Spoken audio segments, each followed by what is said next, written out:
Good evening, Hi cuties. everyone! Hi everyone! Welcome to daldalang walang curfew! Usapang di nalalockdown. This is QuaranTalk. Uh, Good evening, Aya. hi! Okay, so today is the 30th episode of QuaranTalk. O diba nakaka-30 na tayong episode since April 20. And masaya tayo, Aya, na nagpapatuloy ang ating show kahit na more than 100 days na tayo nasa bahay. That's true. And it looks like marami pa tayong pag-uusapan at pagdadaldalan at pagchichikahan dito sa QuaranTalk. Pero bago yan, syempre, tingnan mo naman, Jules, ang bagong data from the Department of Health and the World Health Organization also for today. Kamusta ang numbers natin? Ayan na po ang ating numbers for today. Kahapon nga po, sumipa na po tayo lagpas 30,000. Ngayon nasa 32,295 na po. Ang death toll natin nasa 1,204. At ang total recoveries natin ay patuloy naman na umaangat to 8,656. Mm-hmm. Right. And for today, Jules, 470 new confirmed cases were added there, and 18 deaths were reported, and 200. But yet, there are 214 patients who recovered from COVID-19. But still, that's a lot. 470 new cases. Globally, 9.2 million na po ang COVID-19 cases around the world. And 4.6 million of those ay naka-recover naman. But still, we have 476,960 deaths. Mm-hmm. That's the tally as of 12 noon today. So that's Right. still a huge number. Okay. Beyond the numbers, syempre meron ding daily na mga pressure ang DOH at ang isa sa mga pressures nila kanina ay merong statement na nilabas si Yusek Vergere. Okay, na screen cap ko yan. Ito ang sabi niya. Okay. Bagamat na tumataas ang kaso sa bansa, ang pagtaas nito ay gradual. Ibig sabihin, nakakayanan ng ating current health system ang pagtaas ng mga kasong ito. Yan ang perspective ng DOH. Yes, pero sana hindi nadadagdagan yung kaso. But then again, okay na rin na na-identify kung ano yung mga COVID-19 cases dahil sa patuloy na testing kesa naman sa hindi na-test. But still, it's still alarming that, we're still seeing an upward trend for over a month already. And Right. we still haven't seen the slowdown in the numbers. And this is just still on the first wave. Wala pa tayong naririnig na bagong balita na nasa second major wave na tayo, di ba? So, Yes. sana matapos na, but still, we're hoping and we're asking for everyone's cooperation on observing the minimum health protocols naman ng social distancing, hand washing, and minimizing going out of your home. Yes. Jules. Ang UP team, naglabas na rin sila ng kanilang bagong projection na by end of June ay mahigitan na natin ang 40,000 na mark. This is the same team na nag-project na mararating natin ang 30,000 kapag what date was that? June 15 dapat, no? 24,000. Yeah, 24,000. Tama. Yan. So right now, we're on our 32,000.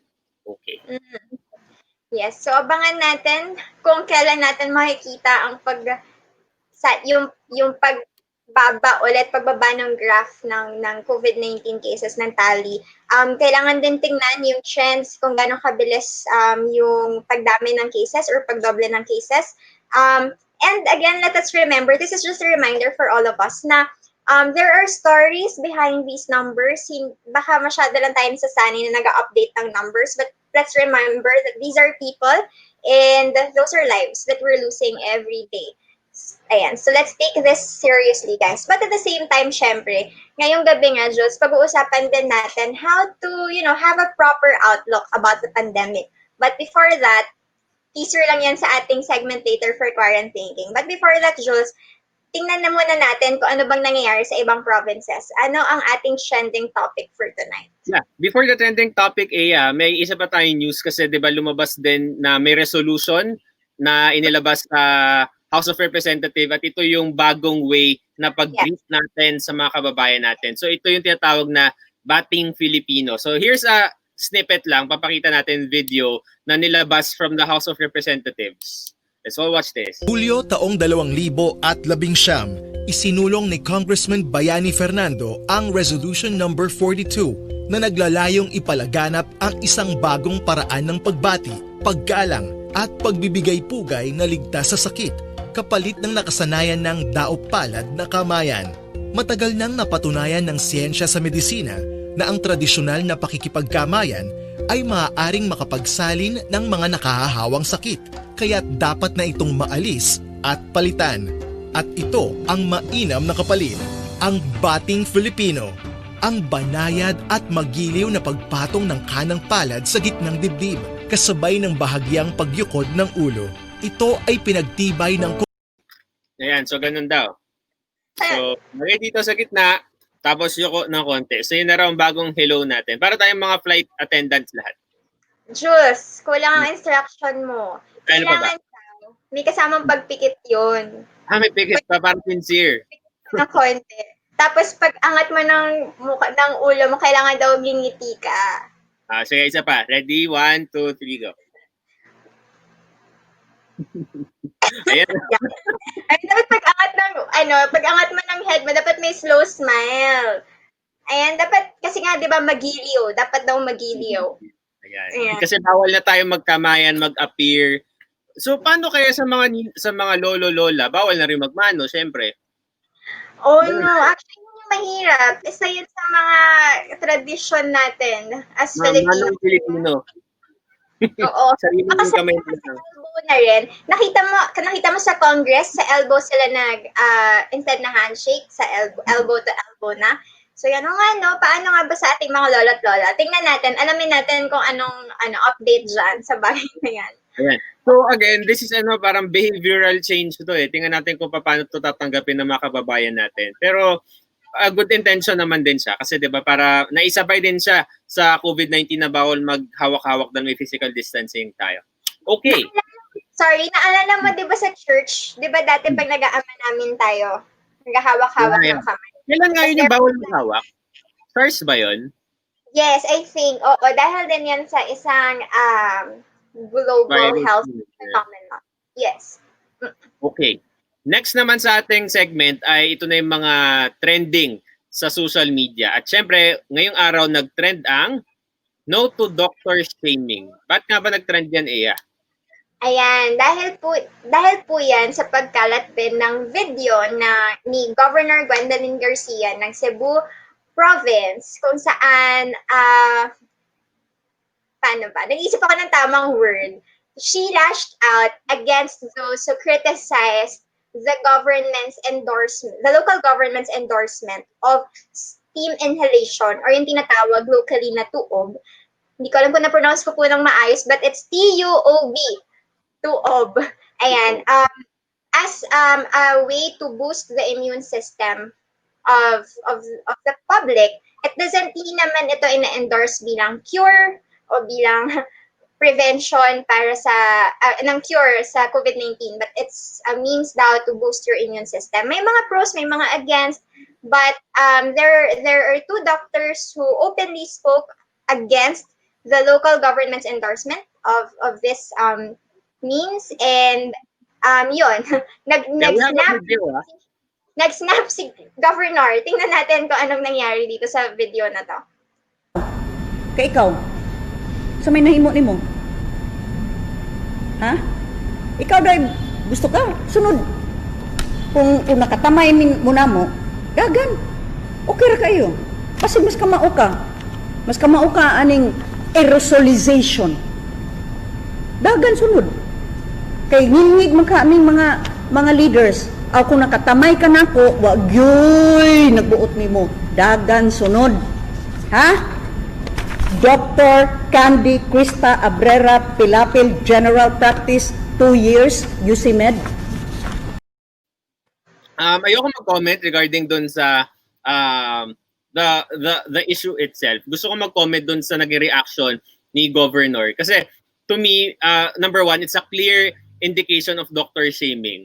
Tapos, in-underestimate niya or in-invalidate niya itong doctor na to, keso 2 years pa lang naman daw siya lisensado, tapos parang nagre-reklamo na. Kasi pinaka naging ayaw ko dun sa reaction is na kung nagre-reklamo ka, di ikaw na lang yung tumakbo next election. So parang alam mo yon, parang very sore loser yung dating niya na hindi siya makatanggap ng criticism. 'Di ba? Ba't kailangan ganun yung pagtanggap niya ng kritisismo na sige, di labanan mo na lang ako in the next elections kung mas may alam ka naman. 'Di ba? Instead of accepting it constructively, ganun yung pagtanggap niya. So, sayang kasi alam ko veteran politician na rin to from Cebu, si governor, tapos ganito yung naging reaction niya. Well, siguro frustrated na rin naman sila dahil Cebu na rin ngayon ang isa sa pinaka-hotspot sa buong Pilipinas. So maybe there's a frustration behind it. But yeah, sayang na naging ganun yung reaction niya.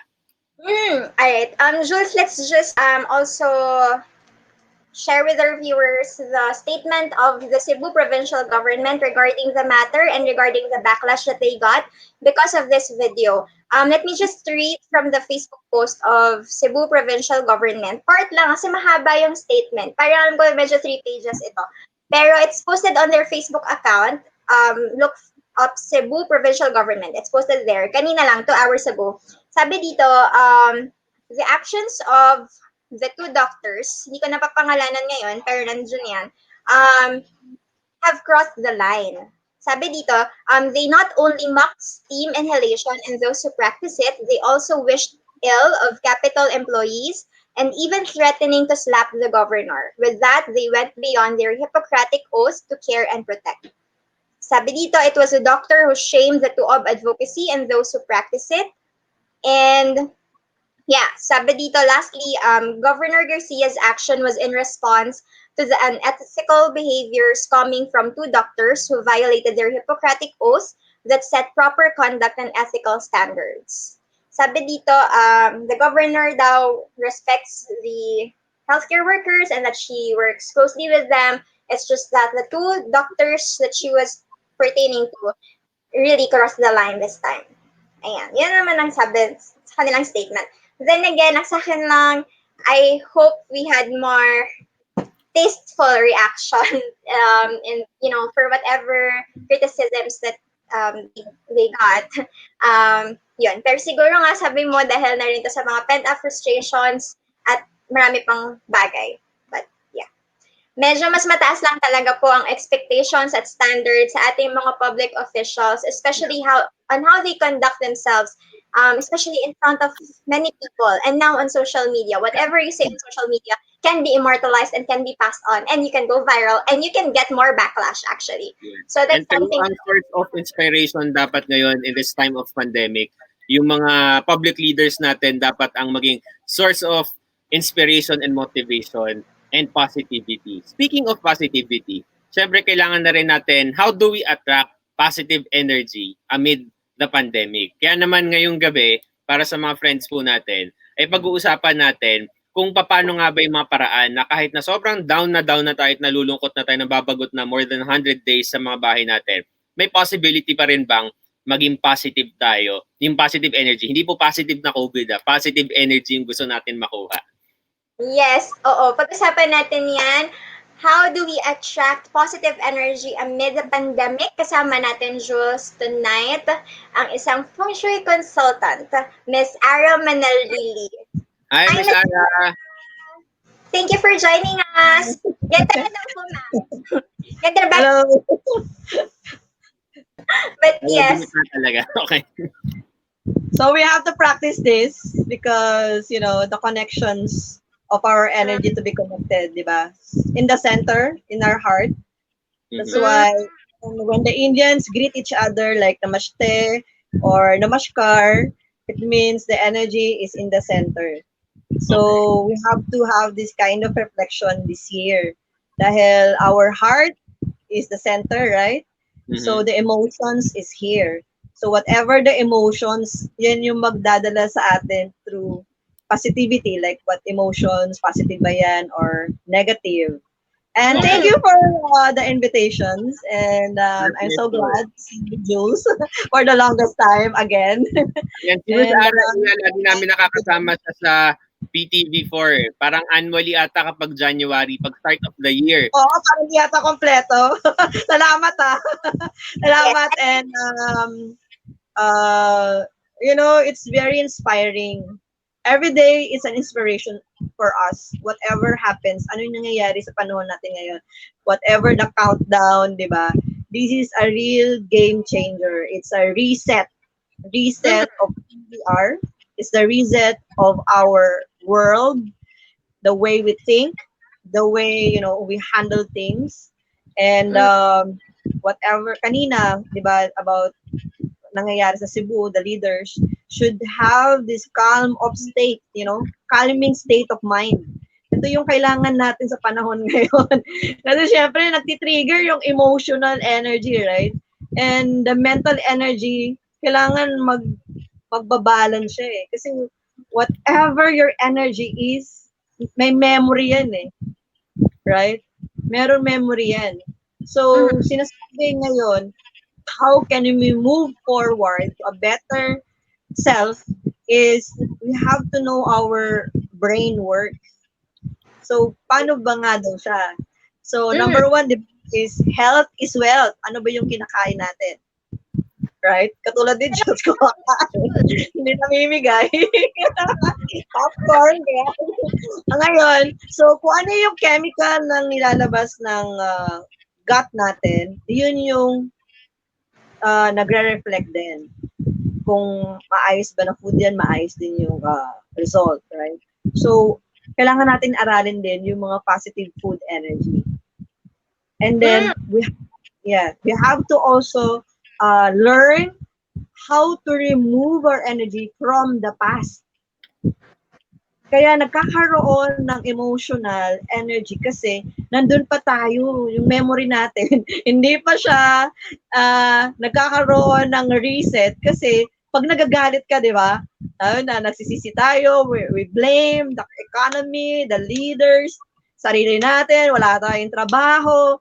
Sabihin, may something in our life na kulang. And we have to learn to accept this failure. And this failure will bring us to become a better person or a better, civilian, as a human being, as a mabuting anak, di ba? Or mabuting, mamamayan na mahalin natin yung sarili muna natin eh. This is one unit, right? And this unit, pag hindi natin naayos yan, hindi din natin kayang ayusin yung sa labas eh. So, unahin muna natin yung nasa internal. Yeah. Lalo na, center, right? The center of the energy is here. And sa Feng Shui, the energy is, ngayong taon, ang center of the direction is nasa gitna ang number 7. Number 7 means betrayal, cheating, violence, accident, severe illness. So lahat And nasa gitna nangyayari ngayon. Nasa gitna siya. Kung nasa anatomy tayo ng katawan, ano ba yung center, right? Yung center is nandito sa heart and lungs. Kaya may trigger siya of negativity. Pero hindi yon dahilan para tayo tumigil, to become healthy, right? So, sabi nga, how can we function our brain properly? Kasi our brain is the most, precious of all. Ilan neurons yan, ilang circuits yan, ilang billions and trillions of cells that we have. Kailangan natin to start to learn, to learn what is the brain. Kasi yung brain, yan yung mechanism to think, right? Kaya nga maraming tao, they lose their mental state kasi yung mind na ang nagko-control sa kanila, hindi na ikaw yung nagko-control sa sarili mong brain. Kasi ang nangyayari, napabayaan yung kung ano yung past mo, kung ano yung mga nangyayari hindi maganda, naipon na siya eh. Right? So, pero ang Pilipino, napakatibay niyan. It's a survival, ang matindi yan, warrior yan. Pero kailangan lang natin silang tulungan tayo, matututo tayo. We have to start learning again.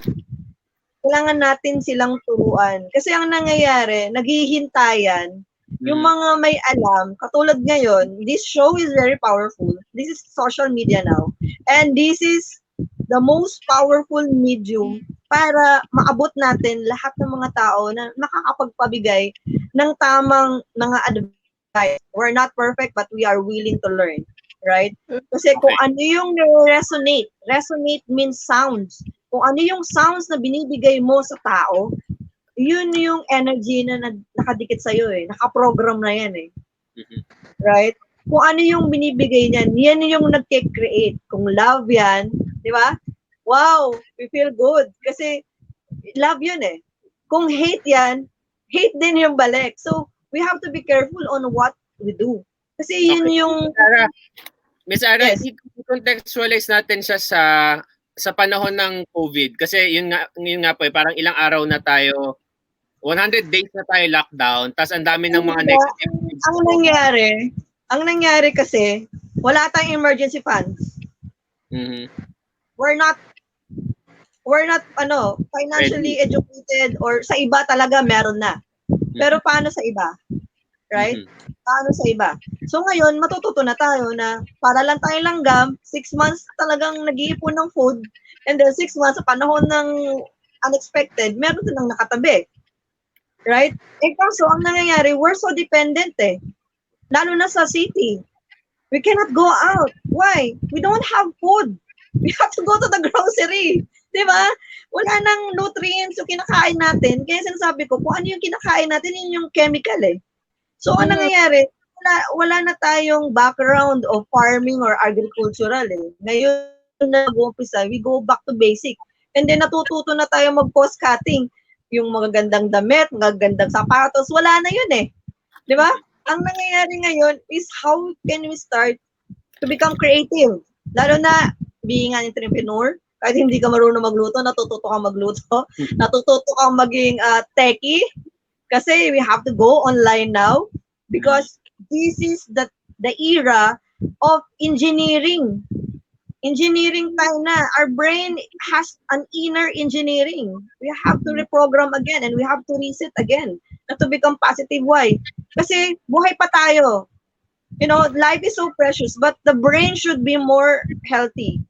Right? Kasi marami nang nawawala naliligaw na. Kasi mali-mali yung mga informations. Mali-mali yung feed. Instead na mag-create ng positive, outlook, like kaya natin to, like do yoga, do exercise, hindi naman kailangan lumabas eh. Like, sooner, lalabas naman tayo, pero we will do the same thing again. Ano ba yung dapat natin gawin to protect us from any kind of illnesses? Number 1, mental illness, physical illness, spirituality. Ano ba to? Balance ba to? Right?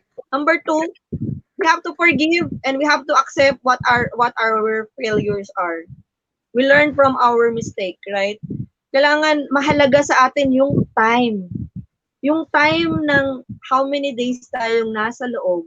Ano yung productivity? Ano yung sense of responsibility mo din na para to protect yourself from getting out of this kind of fear.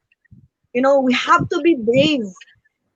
And we have to start, developing this kind of bravery na, like kayo, you're a leader now. You're out in the social media. You're talking to different kinds of leaders to start, interacting. And this is very important. Yung interaction ng tao. Kasi pag ang tao, hindi na yan lumalabas. Wala nang kausap, di ba? Kung ano na iniisip niya. Number 1, nandyan yung family, which is very good. Ang dami na natin nakikita na togetherness. And then, sinasabi nila, merong 3 challenges. And what are these 3 challenges? And these 3 challenges are, what do you call this? In our life is 3 big challenges. Number 1 is nuclear war. Number 2 is climate change. Number 3 is technological disruptions. We have to start developing now to become digital dahil nasa AI na tayo, whether we like it or not. Right? Sinasabi na nila, may biometrics na, may biotechnology na. So, hindi na natin kailangan lumabas, meron na mga technology na, may cancer ka, madali mo na, hindi mo na kailangan ilang buwan bago malaman. Pero, yung mga bagay na yan, yung privacy na yan, kailangan yan i-develop, lalo na ngayon. Kailangan tuluan natin yung mga generation, the younger generation. Kasi tayo, we're a bit matured na to accept these things, right? Lalo na financially, maraming bagay. Pero ano yung kulang? Ano yung kulang? Yung financial, like, when it comes to money, we have to work so hard to have money, right? To provide what we can have. But the learning has stopped already. Di pala natin alam, yung learning has a value. And skills has a value also. So, kailangan hindi yan tumigil. Kahit yung mga bata, hindi na sila makapag-aral, marami pa rin magbibigay ng free education online, di ba? Katulad niyan, sa YouTube, pwede naman silang mag-aral hanggang sa makapag-intay na lang. Huwag na lang i-provoke na, wala tayong tablet. That's only material things. Maraming way. Maraming, they're ending their life just for the sake of wala lang, sayang. Di ba? Ang daming, sabi nga nila, our life is so fragile, right? Because we don't communicate. And this heart is one part of the energy center. Pag ang heart nag-block na yan, hindi na yan nagsasabi ng sama ng loob. Hindi ang throat energy, pag hindi na yan communicative, it means you're choking already. That's why many people start to become negative and start removing the positivity kasi binablock na nila to eh. And once this is blocked, hindi na nakakaisip yung brain natin to think properly. Ngayon, Sarah, so basically you're saying is maraming opportunities na nandyan. So kailangan lang natin i-grab yung opportunities na yan para mag-ongoing yung positivity natin. May question ka? Yes. Tulad ng iba, kahit sabihin nung walang pera, alam mo, nakakapagpad yung ibang tao, what I see. Alam mo si Kuya, he's a sorbetero.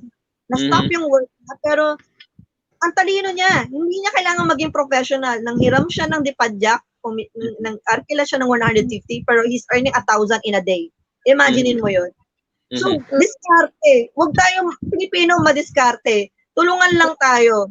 So, may mga bagay na hindi kailangan ng pera. It's a skill, right? Okay. So, Kasama, marami dito sa mga factors na to, very external sa paligid natin. Yung mga challenges, it's external also. Pero ngayon, nasa bahay, bukod dun sa continuous learning, syempre, pero para sa mas maraming tao, ano yung mas kaya nilang gawin? For example, sa bahay nila, how can they create a more conducive environment to cultivate a more positive... What is the source of food? Kitchen. Right? Okay. Ano yung kaya doon? Dilata ba yan or what? Di ba? Kailangan, di ba nga, nagiging gourmet na yung tuyo eh. Di ba? So, nagiging creative siya. Yung mga noodles, nagiging pasta. So, there's a lot of kinds of things na we have to realize na yung creativity, nagiging money. And ang Pilipino, nagkakaroon ng chain reaction yan. Lalo na pag positive ka na tao, and you're willing to help. Like, for me, when I'm here, like, somebody selling trays of eggs, and I'm willing to help, it's not about ego, it's not about pride. Kasi people start to, di ko kaya yan, parang, ano sasabihin sa akin ng ibang tao? No, this time around, sa loob ng bahay, marami pwedeng gawin. Number 1, sa kitchen. Kasi nandiyan yung happy place. Right? Andyan yung happy energy. And number 2, we have to do exercise. Right? In the morning, practice lang. If you put an earphone on your ear, put a very nice music. Or anything that will motivate you.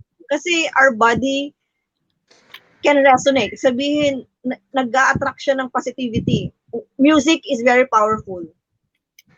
Yung program ninyo, so many people are listening to it again and again and again. That resonates them also. This helps them unknowingly. pero hindi nila alam yung bagay na to. Number 3, hindi nawawala yung powerful energy of spirituality. That's why there is, praying, rosary, yoga. Ang laking naitulong nung COVID kasi nagkaroon tayo ng chance to stay inside the house for the longest time. My life is like, ano ba tong bahay ko? May ano ba to? Spring? Eject ng eject. Parang pag-uwi ko, labas ng labas. Hindi ako nakakatulog ng like how many hours. Ngayon, nagkaroon na tayo ng time. We have to embrace that blessing. Sa iba, ini-embrace nila yung di ba, yung negativity, nag-i-stop lahat. So we have to start loving, and forgiving. Hindi na to yung time for whatever. Paano kung nagkaroon na naman ng normality? Balik na naman tayo.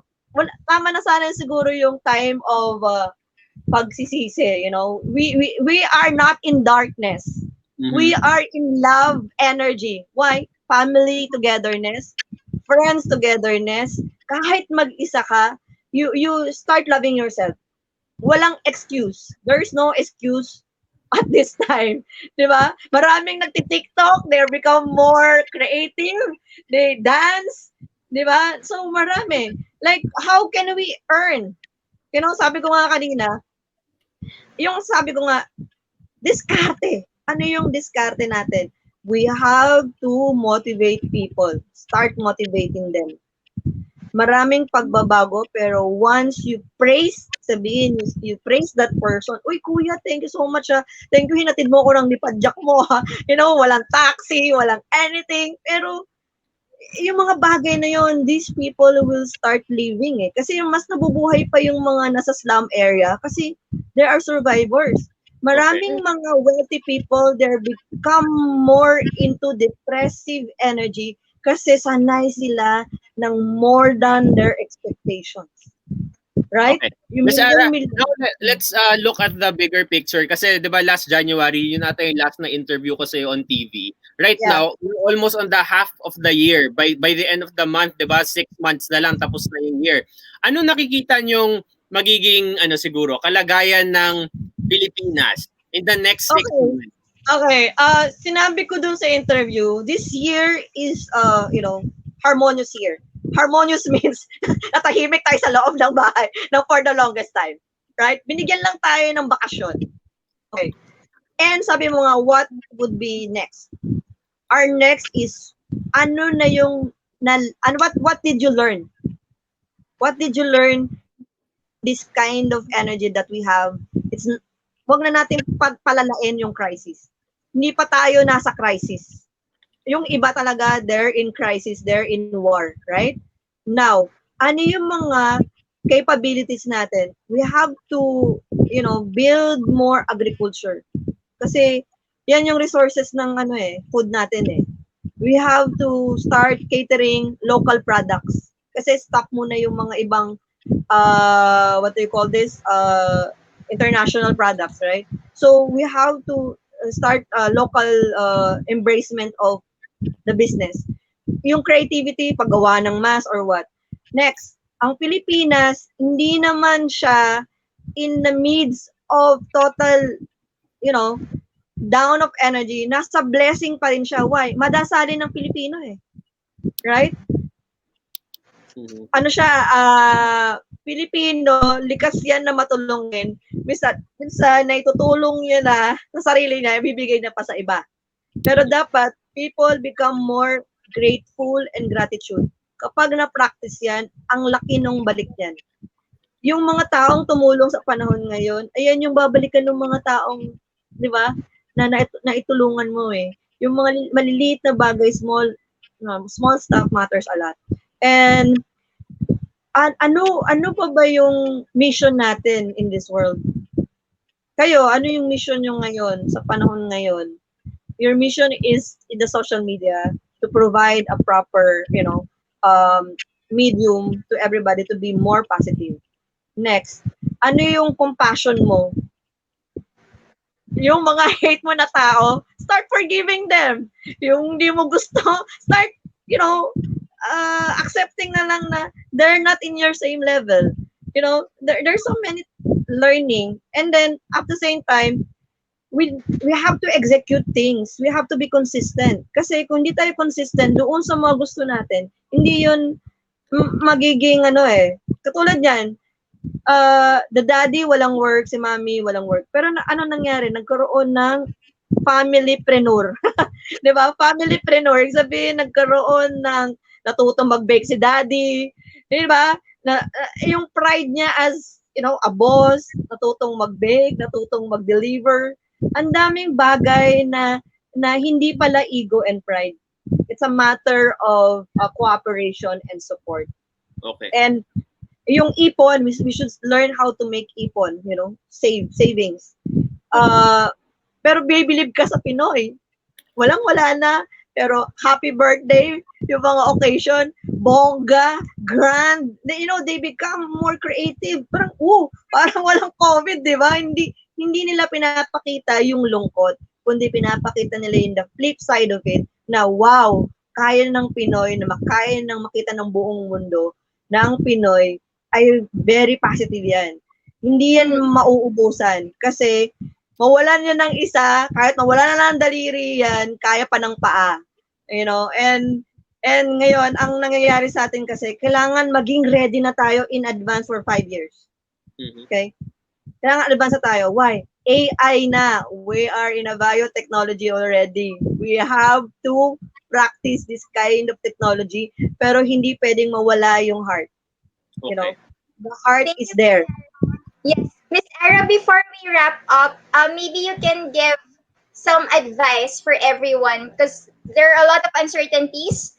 Marami kang binigay na advice on being madiskarte. So, paano natin naharapin lahat ng uncertainty in the middle of the pandemic? Okay. How can we face this kind of crisis already? It's mean start from yourself.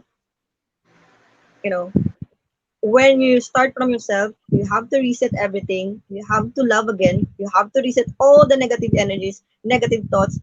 Go back. Kasi pag bumababa na yung energy mo, nakakaroon ng gravity rin, right? Yumuyuko ka na. Muy bigat na. So we have to, sit straight so that the spinal cord going towards to the brain, sabihin yung energy will goes up directly and you can think positively. And then the vibration of the energy, sabi nga kanina, yumuko ka, pag akyat mo, wow, nakangiti ka. And the people sees it, di ba? Nagbabibrate yung energy na, wow, it helps a lot, di ba? So people will always feels good. And di ba, minsan nalulungkot tayo, pero pag sabi nga, when you close your eyes, that's the start na you are deleting all the negative energies. When we sleep, finish. The next day is really powerful kasi, di ba, life goes on. And then, we have to start connecting again. But once you put your hands together, it means you're connecting your heart, you're connecting your energy towards energy, and you have to really sit straight, and then we should start breathing. Why? Kasi, inside the house, kasi puro carbon dioxide na yan. Now, inhale oxygen. The vitamins of the brain is number 1 is oxygen. Okay? Inhale, exhale. Why? Kasi pag hindi ka na makahinga, sabihin, ang dami mo ng sama ng loob. Pag hininga mo na yan, lahat ng carbon dioxide lumabas. So we have to start breathing, means that is life. And this is very important for us na we have to go back to our senses and we have to do a lot of acceptance. Past is past. And this time around, the Philippines will cope up. I know, kahit weak ang mga leaders, there would be a lot of generations na hindi titigil na tayo makabangon ulit. It's not the money. It's the capability, the capability ng bawat isa na magtulungan. Sabi nga, we have to triangulate. Okay? Triangulate. Tayo to, ito yung tao, and ano yung sa labas natin. Sabihin yung environment natin. And this triangulate is a connectivity of the energy. That's why triangle is the position of, like, remember the pyramids, diba? So this one, sila yung the Indian seat of the yoga is triangulate kasi it's very powerful energy na pinoprotektahan tayo to come back to our senses. Kasi, yan yung, kaya nauso na yung yoga mat or whatever, pero hindi natin nakakalimutan yung we have to breathe. Kasi yun yung yung lungs, di ba? Minsan, kino-contain na tayo, kino-cover na to. Why? Wala na eh. Pero hindi yun excuse. You know, inside the house, we have to get your corner. Get your own corner. Don't think. Wala kang iisipin. Umupo ka lang sa isang corner, wala kang iisipin. Marami po kasi nagme-meditate. They're just for the sake, like with the TV. No. Just go in one corner, meditate, like inhale. I-lift mo lang kasi to eh. You have to lift this up. Hindi yung ganyan Kasi mahirapan kang mag-inhale, exhale. You have to lift this up and then inhale, exhale. But prior to that, you have to drink 1 glass of water. Kasi it will moisturize the breathing. Okay? And this is the secret. Matagal na yung secret ng yoga. Feng Shui is also a secret for the ancient times already. Nawala na yan. Binabalik lang. Diba? It's just like going back to basic.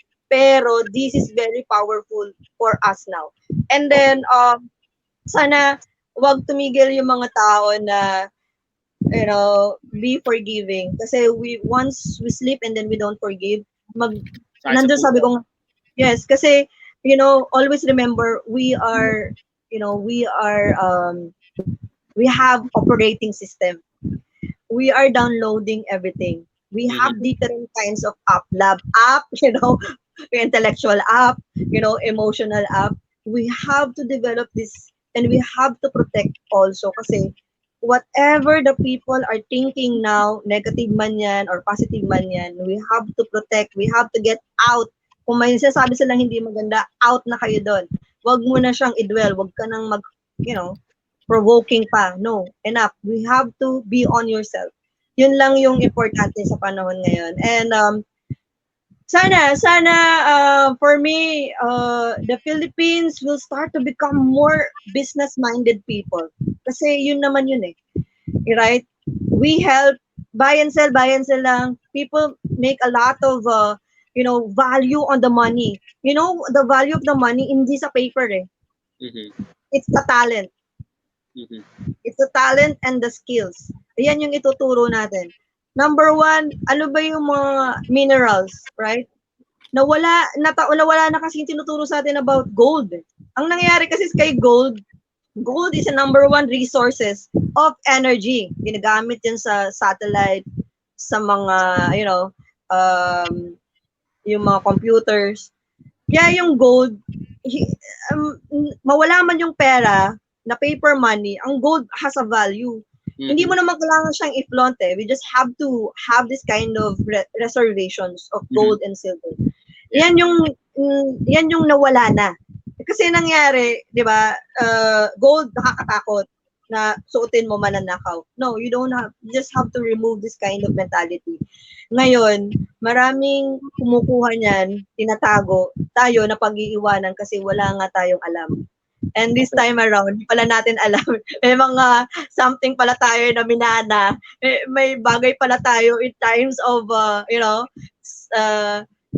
buying. Meron pala tayong exchange of trading.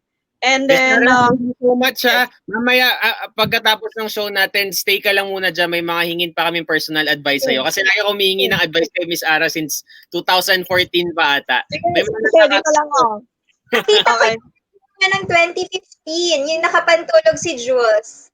Yun, alam mo, we'll come back. No, we will come back. It's good that you mentioned that. And we will come back on that, Jules, kasi I want to mention about the SARS and the Ebola, right? That I have said that time that it will be continuously, it will happen continuously. And then it's good that you mentioned it. It just, we have to come back on that. Sige po. After po ng tatapusin lang namin yung show, tapos kausapin po namin kayo ulit. Thank you so much, Miss Ara Manalili, ang ating Feng consultant. Thank you po. Diyan lang po kayo, ma'am, ha? O, Eya, dami natin nakuha. Yes, ang jam-packed ng tips from Miss Ara. Parang feeling ko makapag-publish tayo ng libro from everything she said tonight. Mga attracting positivity and How to attract positivity. Pag in-enumerate ko to, baka may 100 tips from Ara Manalili on how to cope with COVID-19. Gusto ni Miss Ara yun, mamaya pag-usapan natin. Publish mo na yan. Okay. Yeah, so Jules, ako, there were a lot of reminders. I think number one is, to be grateful and also to cultivate our creativity. Marami rin tayo nakikita biglang nagkakaroon ng negosyo amid this pandemic, habang naka-lockdown, paano tayo nagko-cope sa challenges. Ang dami nang na-mention ni Miss Ara kanina, from financial crisis to personal crisis within you, diba? Mental, physical illnesses that you'd have to be mindful of. And there are a lot of ways to deal with it. Pero mahirap. Kaya natin i-enumerate yan, pero it takes practice and it takes willpower to do it. At sabi nga niya kanina, we have to be consistent on being grateful, on forgiving other people, of letting go of the past, of the regrets and the failures. At sabi nga niya, Jules, past is past. Yeah, past it's past. Oo, past is past. Ready ka na bang mag-let go sa past? Yung takeaway ko naman dito, siguro as we end na rin before we proceed to the ambag, na yun nga, for the longest times, diba, sobrang dami ng pandemics na pinagdaanan yung mundo. And nasa panahon tayo ngayon na sobrang daming technological advancements, ang dami ng marami ng access ngayon to survive. So I guess the only lesson here is there is hope. So as much as possible, kahit mahirap, let's try to attract positivity para kahit paano when we go out and we transition to the new normal, let's try to make it a better normal for our own lives. Ayan. So now as we end, Kung sakaling some of our viewers will find it difficult to find forgiveness, to be grateful, to change their mindset, to do meditation, to find that focus, you can start with a simple one, such as revisiting what you eat and exercising. Pero mahirap din yung exercising for everyone. Basta magsimula po kayo sa kaya nyo nang gawin ngayon, agad-agad na. Yan. So let's start now and let's accept things that are happening around us. Yung iba, alam ko, yung iba kasi diba naghihintay na matapos yung pandemic, naghihintay na matapos yung lockdown before mag-move on sa life. But maybe it's time that we accept that this is our normal, this is our life, and we have to keep going. Right. So we're not sure until when this pandemic will be. So wag niyo nang antayin kung kailan matatapos, simulan niyo na ngayon kung anong possible way para makapag-adjust tayo sa new normal. Right. At mag-start tayo sa ambag for tonight. Every episode po, nagtatanungan tayo, ano ang ambag mo? And tonight, we are featuring, again, Climate Action Forum 2020, Youth Action in Times of Crisis. This pandemic, according to experts, has been brought about by some human activities that have endangered our planet, our forests, and affected po ng ating mga ginagawa ang environment. So, on this forum, we'll talk about that and what we can do to help protect our environment. So that will be this weekend, June 27 to 28, 2020. That's free. You can go to the Facebook page of the 2030 Youth Force in the Philippines. That's facebook.com/youthforceph. So you can register. That's June 27 and 28, 2 p.m. until 7 p.m. So there are several sessions that you can choose from and you can attend. Yon. So, ayan, kita-kita tayo this weekend sa Climate Action Forum 2020, now on its third year. Jules? Yeah, all the best to the 2030 Youth Force in the Philippines, and sana nga i-grab ng mga kababayan natin, mga kabataan, itong opportunity na to. Okay, so on Friday, we'll be partnering with an organization that advocates against sexual harassment. So magsama-sama po tayo on Friday dahil very important yung pag-uusapan natin, lalo na trending ngayon sa Twitter and of course any forms of social media, itong mga usapin sa sexual harassment. It's a very sensitive issue, but we need to talk about it para mas maging aware tayo on how to handle this kind of topic. Yeah? Okay, so kita-kita tayo ulit dito sa daldalang walang curfew. Usapang di nalalockdown, ito ang QuaranTalk.